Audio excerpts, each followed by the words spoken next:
Our next speaker is Nicholas Grave, the CEO of Bokadirekt. Bokadirekt is Sweden's go-to marketplace for beauty and health services with over 13,000 merchants and 2 million customers per month. And we are very excited to continue backing this fantastic company. Nicholas, the floor is yours. Thank you. Thank you very much. Thank you for the introduction and thank you for the support. So my name is Nicholas and CEO of Bokadirekt. Let's see if I get the right button here then. No? So, Bokadirekt is Sweden's largest booking system. And being a booking system means that we have a two-sided business model.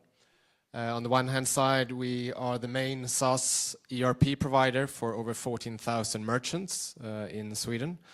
On the other hand, we are the consumer marketplace for consumers to explore, discover, book and pay for beauty and healthcare in Sweden.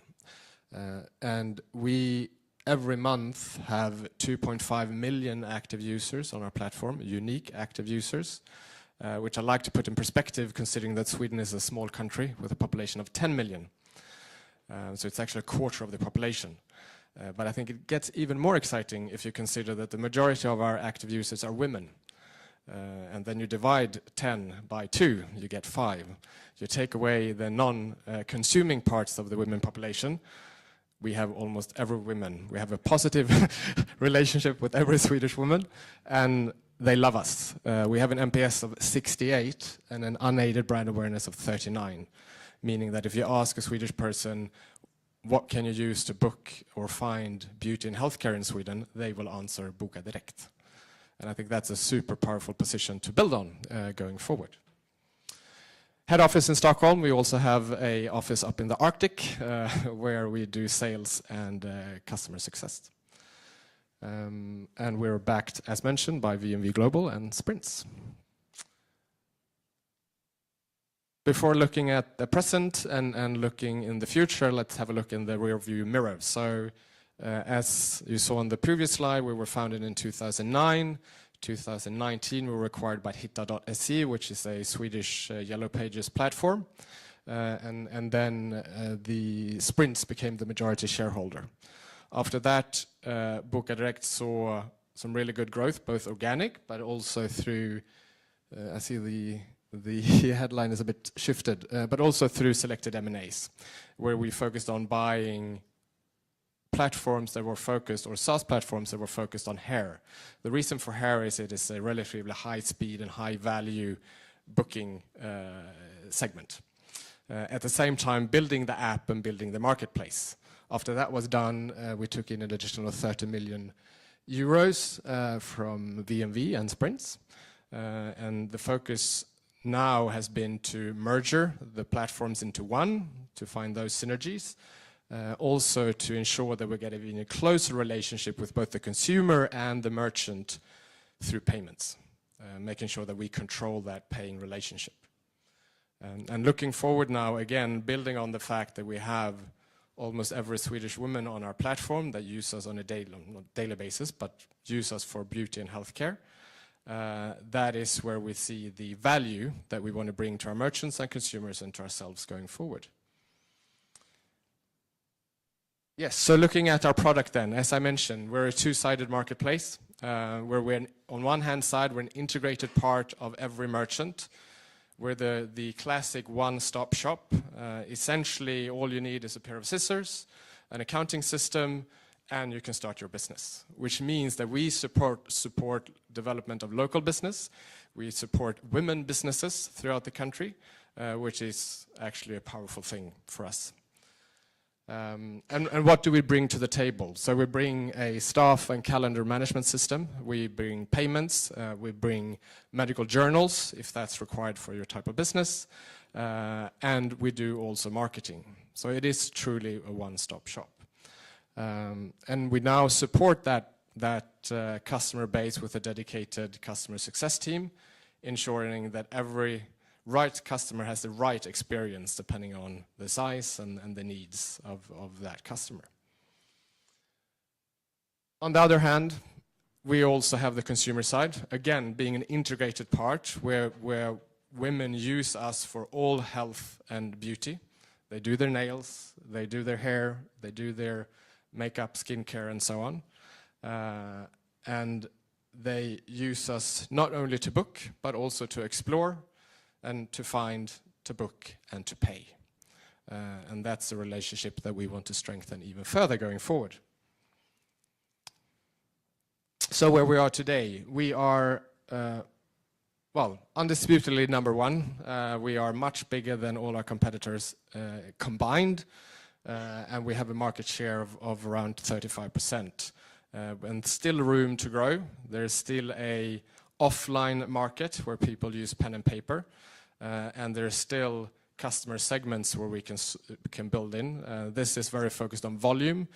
We now like to try to focus on also not only volume, but actually what customers do we bring in, what value or GMV do we bring into the customer base. And I think it's worth to mention as well, actually I can do this, no, I'll do that on this slide. So naturally we do have competitors and we do have churn, but through the strength of the marketplace we know that quite frequently we let our users, our merchants churn. They get to try another platform, but we know that they will come back to us because when they leave they will lose customers because customers want to book through Bokadirekt. And I think that's the strongest proof of value creation that we can give to our merchants, that we actually have a benefit, that we actually generate revenue, we're not a cost. So looking a bit at the financials, 2025 has been a year where we have invested in ensuring that we will have future high growth. We've been investing in volume. So the growth in 2025 is solely built on volume, while as growth previously has been majority on pricing. We've also invested in AI, marketing automation, well, automation in general. And I think we talked about earlier what you can use AI for, and naturally we use it for customer success, co-pilots, content creation. But what I think is even more exciting is that we also will make it available for the merchants. So a single hairdresser in northern Sweden will be able to start using AI. And at that point, Bokadirekt is actually a data company. So we have consumed data on the consumption patterns of every Swedish woman that we can make available to a merchant. What are they willing to pay? What should the price be? When do they want to pay? How do they want to pay? What do they want in terms of long hair, short hair? What's trending at the moment? Is it volume? Is it not volume? That's a lot of data that we can put in the hands of every single merchant throughout the country. Yes. So looking forward, the plan hasn't changed. We are looking down a number of trajectories and that we are working with. But I think if we're to make one point about focus here, it is utilizing the power of our marketplace, utilizing the relationship with Swedish women, and utilizing that to drive revenue and to drive value creation for our merchants, for our consumers, and for ourselves. A few examples of what that could be is solving problems like late cancellations, which is a huge problem within the beauty industry, where the merchants lose a lot of money. We have the marketplace with their potential customers and can help them to actually make money even with a late cancellation, as an example. Thank you. Thank you, Nicholas. Happy to hear about the progress so far. Björn, do you want to lead the Q&A? Let's do a quick one.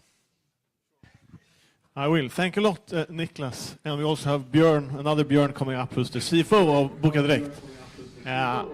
I'll start off with a question for you, Niklas. So you joined as CEO essentially a year ago, a little bit more, maybe 13 months. Give me sort of your, you've been here a year, you've seen, the challenges and the opportunities. What's your sort of top 3 takeaways and what you're excited for the next sort of leg of this journey? Yeah, no, it's been, I mean, always coming to a new company, it's always interesting to dig down into the facts of that company. And I think what struck me was what I mentioned here, the huge potential of having a positive relationship with such a homogenic target group that has pretty much an absolute penetration of that market. And I think the growth opportunities from that is mind-blowing for me. That's one side. The other thing I take with me is that, well, the team is amazing. It's a true love of the product, a pride of the product, and I think continue to build on that is loads of fun. Super. And as you alluded to, I mean, this year has been a year of investing. We're still doing sort of close to 25% EBITDA margins. We think there's a lot of room to grow there. We had a strategy day just the other week where we divided where this sort of maturity will end up. So maybe if you can discuss a little bit where you think that sort of margin potential is in a few years out. Yeah, I think the journey we've been through since VNV invested has been from, we had those numbers last year, so some of you might remember them. We started with negative double-digit margins and really building scale. I mean, that's what we proved over 2023, 2024, and 2025. I think we reached a level now where we know that our unit economics work. We know that we acquire at good rates. We know that we can grow the volumes. That's what we've invested in during the years, and we know we have several drivers of revenues going forward. And I think if we play our cards right and maintain our strong marketplace position, there's no reason why we should not be able to generate the type of margins that strong SaaS companies and strong marketplace providers do, which is closer to 15 than 20. Thank you. Any questions from the audience at this point? Barath?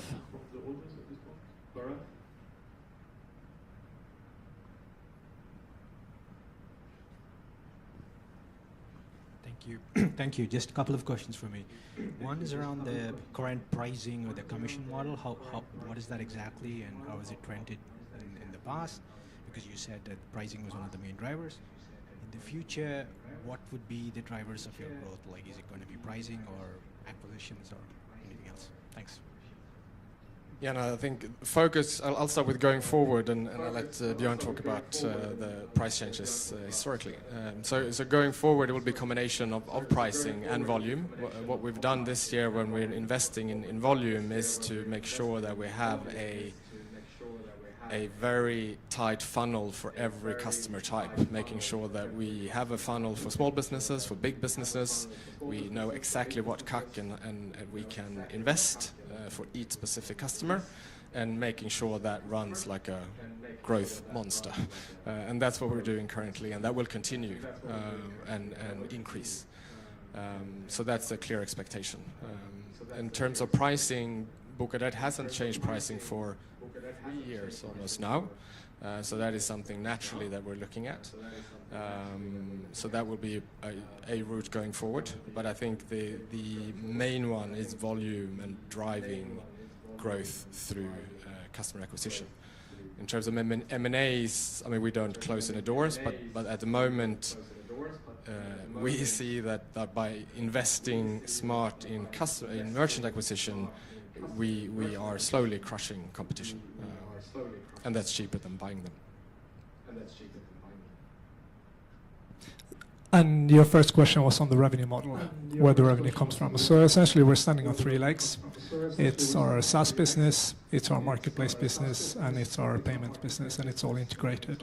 But starting with the SaaS business, that's subscription-based, pretty traditional SaaS model, where the company comes from being a calendar management tool. And with our module offering that just keeps growing, we naturally grow our MRR on our user base. But that's recurring monthly takes, pretty traditional SaaS model. The 2 other parts is the marketplace model and the payments part of the business. Those are the 2 legs that have been growing a lot over the past years. So on payments, we know that all our merchants have payments, sometimes through another provider, sometimes through us. Here, for us, this is about capturing part of the customer's wallet. And essentially what we do is we provide online payments, we provide in-store payments, we provide an integrated solution for the market, for the merchants, and that's like any payments business, margin-driven, yield on the traffic. And this is a place where we have huge room to grow. We currently process around 15% of the total GMV going through the marketplace. The third leg is our marketplace model, and this is actually two-sided.